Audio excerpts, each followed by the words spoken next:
I am Dr. Nirmala Sumithra, working as Assistant Professor in Department of Commerce and Management, GFGC, KGF.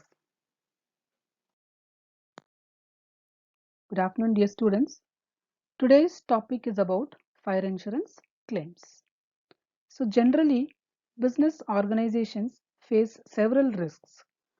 One risk among them is loss of property and stock on account of calamities like flood, earthquake, cyclone, fire accidents, etc. So the burden of loss on such fire accidents can be shifted to another. So the person who agrees to bear the risk of loss that has arisen on account of loss of stock or property due to such calamities is called the insurer. So the company becomes the insurer as he undertakes to bear the risk. The other party is called the insured. The person who has suffered the loss is called the insured. The insured has to pay a consideration to the company called premium. So this fire insurance contract is a contract. It's an agreement between the two parties, that is insurer and the insured, whereby one party agrees to compensate. Which party? The insurer agrees to compensate the insured for the loss or damage that is caused by fire. This is the definition part of what is fire insurance contract. So here these two parties enter into an agreement for getting compensated with the loss occurred due to fire accidents, for which a consideration is in turn paid as premium. Now here in this chapter we'll have to calculate the amount of claim that has to be borne by the company. For such calculation, we will have to go prepare memorandum trading account and see what was the stock as on date of fire and what is the amount of stock that has been saved when the fire happened. So the salvage, the stock saved portion should be deducted from the stock as on date of fire. This is what we're going to learn and calculate in the next coming slides. So what is salvage? Salvage is that portion of stock saved from the fire accident in a undamaged condition or partly damaged condition. Such salvage should be deducted from the stock that we have calculated as on date of fire.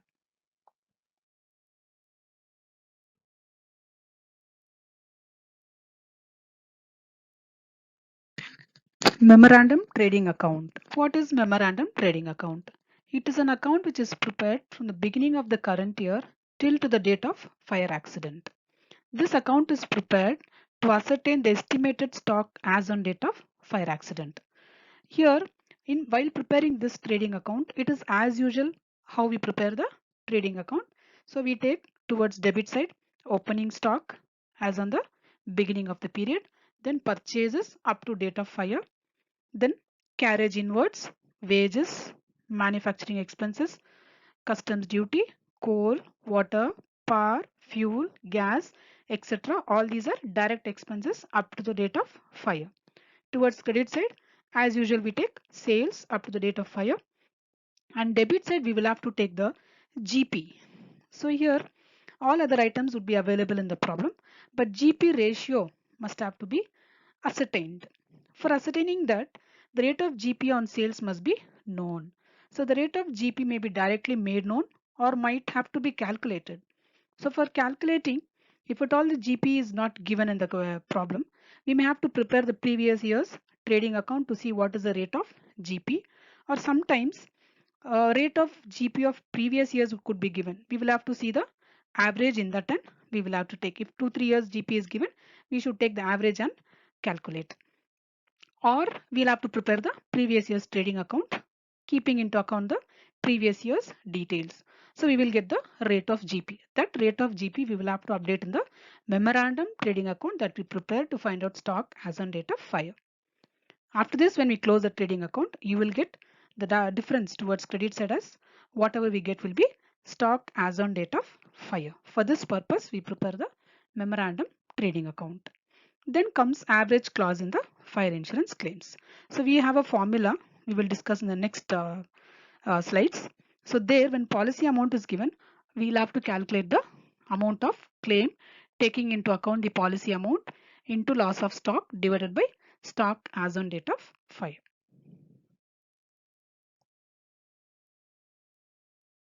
Now, what are the steps in determining the amount of claim. The first step is calculate GP percentage by preparing the previous year's trading account.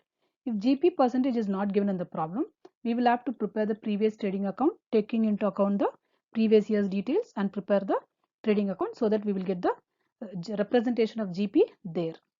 This is the first step. Second step will be taking into consideration this GP what you calculated in the previous year's trading account. You have to prepare the current year's memorandum trading account in order to find out what is the stock as on date of fire. This is the second step. Step 3 will be calculation of loss of stock. How do we calculate loss of stock? We will have to take the stock as on date of fire. From this, deduct any salvage given in the question. So we'll have to deduct the saved goods, salvage goods from the stock that we have calculated on the date of fire. So when we deduct the salvage from stock as on date of fire, we will get the loss of stock. The last step, step 4 will be calculation of amount of claim. So anytime if the policy amount is given, we will have to use this formula. So amount of claim will be loss of stock into policy amount divided by stock as on date of fire.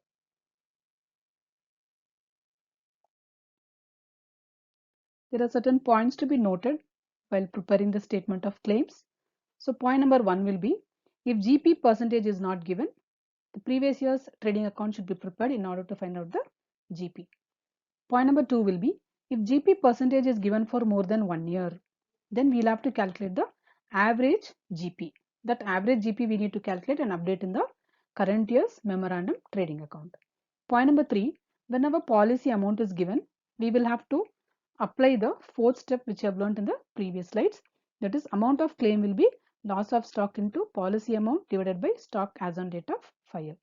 And point number 4 will be any expenses incurred to put off the fire, extinguish the fire is also treated as loss. Point number 5 will be if opening and closing stock is either overvalued or undervalued, it has to be adjusted accordingly. So any overvaluation you will have to deduct and any undervaluation you will have to add to it. And this is what is adjustment about opening and closing stocks, undervaluation or overvaluation. Next point is goods distributed as free samples should be deducted from the purchases in the trading account. If at all any goods are distributed as free samples, that should be deducted in the purchases. And next point will be if GP percentage of previous year is increasing or decreasing at a constant rate, then the likely GP percentage should be taken into consideration.